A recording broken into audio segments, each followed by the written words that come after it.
Bonsoir à tous et bienvenue dans ce point de l'actualité. Le président de la République, Alassane Ouattara, a présidé ce jeudi une réunion du Conseil national de sécurité au palais de la présidence de la République. Cette rencontre a été l'occasion pour le chef de l'État, le Premier ministre, des membres du gouvernement et les responsables des grands commandements de faire le point de la situation sécuritaire de façon générale. Ils se sont aussi penchés sur l'évolution de la pandémie de Covid-19 dans le pays. L'un des moyens de riposte contre la maladie, c'est la vaccination. La campagne se poursuit. Autre sujet abordé, la lutte contre l'orpaillage clandestin en Côte d'Ivoire.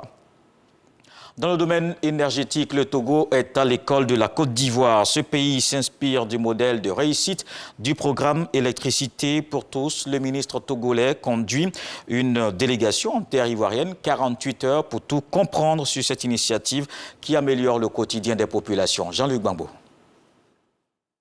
Entre 2011 et 2020, 3934 localités ivoiriennes ont été électrifiées. Le taux d'accès à l'électricité dans le pays est lui passé de 74% à 98% sur cette même période. De belles performances réalisées grâce notamment au programme Électricité pour tous, PEPT, un programme dont veut s'inspirer le Togo qui a délégué à Abidjan une mission auprès du ministère des Mines, du Pétrole et de l'Énergie.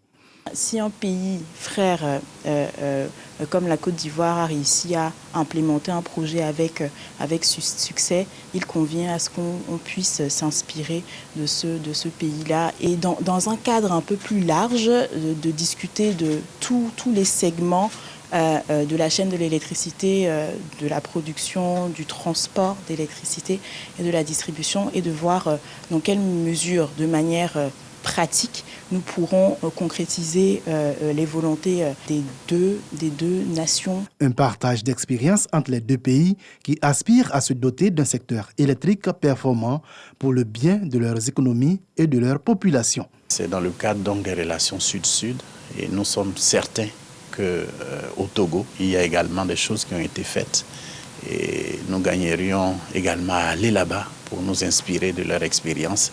C'est à travers donc ces échanges entre pays frères que nous pouvons nous enrichir, nous pouvons apprendre davantage. La délégation togolaise passera 48 heures en Côte d'Ivoire. Des séances de travail sont prévues avec les principales entités du secteur de l'énergie en Côte d'Ivoire, comme la Direction générale de l'énergie, la compagnie ivoirienne d'électricité, Côte d'Ivoire Énergie ou l'autorité de régulation de l'électricité en Russie.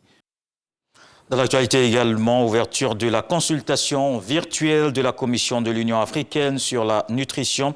L'État de Côte d'Ivoire et ses partenaires veulent contribuer à l'élaboration du plan d'action. Il doit permettre l'inscription de la thématique nutrition au sommet 2022 de l'UA. Cette rencontre est supervisée par la présidence de la République à travers le ministère des Affaires étrangères.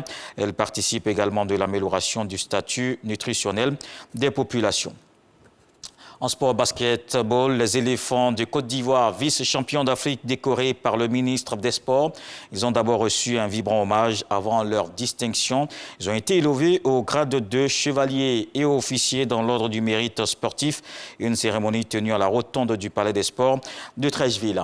Dans le reste de l'actualité, la délégation de la CEDEAO arrive finalement ce vendredi en Guinée. Une visite pour évaluer la situation 5 jours après le coup d'État qui a renversé Alpha Condé. L'organisation ouest-africaine s'est déjà penchée sur le cas Guinée hier mercredi. C'était lors d'un sommet extraordinaire. Elle a suspendu le pays de ses instances.